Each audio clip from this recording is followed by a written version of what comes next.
In a bustling city where lights never dim, lived a young man named Jiho. He worked as a quiet engineer, fixing machines by day and dreaming of adventures by night. One rainy evening, as he waited for the subway home, he spotted a girl stumbling along the platform. She wore a bright red coat, her hair wild from the wind, and she clutched a small notebook tightly. Before he could react, she tripped and fell right into his arms. "Are you okay?" Jiho asked, steadying her. She looked up with fierce eyes and pushed him away. "Who said I need help? Mind your own business." Her voice cut through the noise like a sharp blade. Jiho blinked in surprise. He had never met anyone so bold. Yet something in her spark made him smile. "You almost fell onto the tracks. I just wanted to help." She huffed and straightened her coat. "Fine. Buy me coffee to make up for it." Without waiting, she marched toward the exit. Jiho, puzzled but intrigued, followed. Over steaming cups in a cozy cafe, she introduced herself as Minji. She was an artist full of fire and ideas, but hiding a sadness Jiho could not yet see. She bossed him around from the start. "Stir my coffee clockwise, not counterclockwise," she demanded, "and tell me a story to entertain me."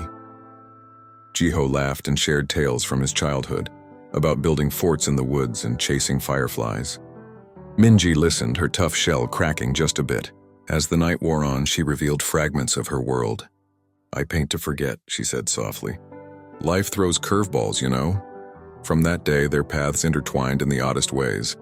Minji dragged Jiho to art galleries where she critiqued paintings loudly, making him blush. "This one lacks soul. Redo it in your mind," she teased.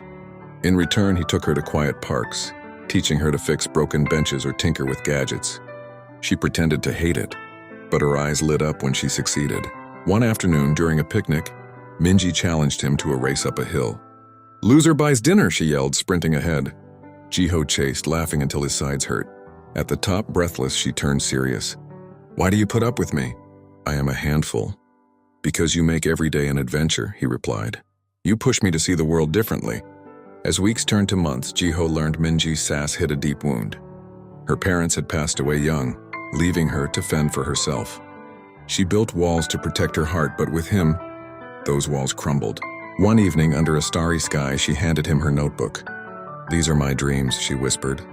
"I buried a time capsule years ago with letters to my future self. Want to dig it up?" They ventured to an old oak tree in the countryside where she had hidden it as a teen.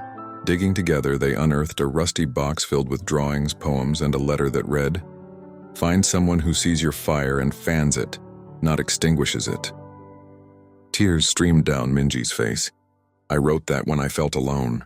Now I have you." Jiho held her close. "And I have you. Let us make new memories." Their bond grew stronger. Minji's art flourished, inspired by their escapades. She painted vibrant scenes of city lights and rainy nights, each one a tribute to their meeting. Jiho, once content with routine, discovered joy in spontaneity. They traveled to beaches, hiked mountains, and danced in the rain, her laughter echoing like music. One crisp autumn day, Jiho planned a surprise. He led her back to the subway platform where it all began. Kneeling, he pulled out a small box. "Minji, you turned my world upside down. Will you share forever with me?" She grinned, that sassy spark in her eyes. "Only if you promise more adventures." She said yes, and they embraced as the train whistled by. Years later, they told their story to friends, inspiring others to embrace the unexpected. Minji's boldness taught Jiho courage, and his kindness healed her heart.